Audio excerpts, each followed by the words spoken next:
Interesting fact বুয়াদা Debjit এরা আর binary করবে না, এটা একটা প্র্যাকটিক্যাল মঞ্চ যেখান থেকে সকলে দেখছেন। বলুন না, প্রশ্নটা আমি সেখানেই বলছি, সেই কারণেই বলছি।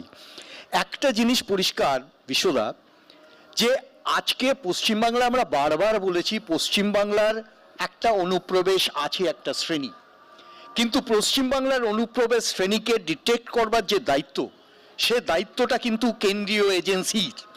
বিভিন্ন ক্ষেত্রে এখানে আমরা ডেমনস্ট্রেট করেছি, আমরা বলেছি যে আজকে এসআইআর এর যে প্রয়োজন, সেই প্রয়োজনটা এক্স্যাক্টলি মিট করছে কিনা তার প্রধান কারণই হচ্ছে আমরা পপুলেশন সাইজ জানি না।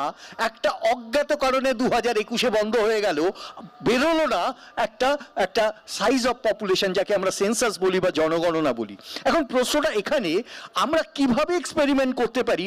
এই অঙ্কশাস্ত্রের এক্সপেরিমেন্ট সিম্পলি, তুমি প্রথমে জানতে হবে জনগণনার কি সাইজটা, তারপরে তো তার মধ্যে থেকে ভোটার, এবং আমরা এক্সক্লুশন করছি। ইনফ্যাক্ট সেটা সব থেকে বড় প্রশ্ন হচ্ছে, আমাদের যখনই রিভিশন হয়, ইন্টেন্সিভ রিভিশন হোক বা স্পেশাল ইন্টেন্সিভ, মূল টার্গেটটা থাকে, মূল উদ্দেশ্যটা থাকে ওয়ে অফ ইনক্লুশন, আমার নতুন ভোটার ইনক্লুড কিভাবে হচ্ছে, এবং ডেফিনেটলি তারপরে আসছে এক্সক্লুশন। আমরা একটা জিনিস প্রথম থেকে দেখে আসছি, 1,20,00,000 মানুষ বাদ যাবেন ঠিক তখন বলছেন যখন এসআইআর পশ্চিমবাংলায় চালুর মুখে। তিনি বলছেন, আমি এখানে শেষ করি বিশ্বদা, ইন্টারেস্টিং ফ্যাক্ট হচ্ছে যে যখন সেই সংখ্যাটা হাফের নিচে নেমে গেল, তার পরবর্তী সময় তাদের এক্সপ্লানেশন আলাদা হয়ে গেল। যে অমর্ত্য সেনের কথা বুয়াদা বলছেন, আজকে সেই অমর্ত্য সেন সেই জাতাকলে, অর্থাৎ ফ্যাগ এন্ড অফ দি টানেল যাকে বলা হয়, যেখানে নাকি কার্বলিক অ্যাসিড ঢালা হবে। মানে আমার উদ্দেশ্য বলবার এটা যে এই ধরনের ডিটেকশন প্রমাণ করে দিচ্ছে একটা ফল্টি এসআইআর একটা সর্বনাশ ডেকে আনতে পারে পুরো ভোটার সাইজের ক্ষেত্রে। একদম। আমি একটা পরিষ্কার কথা বলি, এতক্ষণ ধরে চিৎকার উচ্চ স্বরে আমরা যখন এখানে আলোচনাটা করছিলাম, আমাদের স্বর উচ্চ হয়নি কিন্তু তখন যখন আমরা এনভায়রনমেন্টের প্রশ্নগুলো তুলেছিলাম।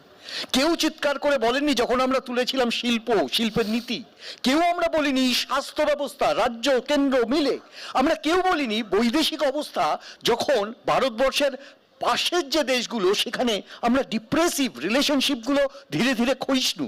আমরা এই প্রশ্নতে চিৎকার করে বলছি বাঙালি কি চায়, বাঙালিত্ব, বাঙালি কার নামের আগে স্বামী। আমি বারবার যে প্রসঙ্গ বলছি, অস্মিতা ভালো, কিন্তু অস্মিতার তো একটা দিক নির্দেশ থাকবে। সেই দিক নির্দেশটা কি? আমার প্রশ্নটা হচ্ছে কোন রাজ্যে ব্যান হলো, থেকেও বড় প্রশ্ন হচ্ছে যে ভাষা, খাদ্য এবং সংস্কৃতি, আমাদের federal system character of diversity, সেখানে দাঁড়িয়ে যদি ডাইভার্সিটিটাই চ্যালেঞ্জ হয়ে যায় এবং শুধু হিন্দুত্ববাদীকে চাপিয়ে দেওয়ার চেষ্টা হয়, তাহলে যেমন সার্বভারতের ক্ষেত্রে খারাপ, ঠিক তেমন ভাবে রাজ্যে যদি কোনো নির্দিষ্ট বাইপোলার রাজনীতি করবার চেষ্টা হয়, সেটাও খারাপ।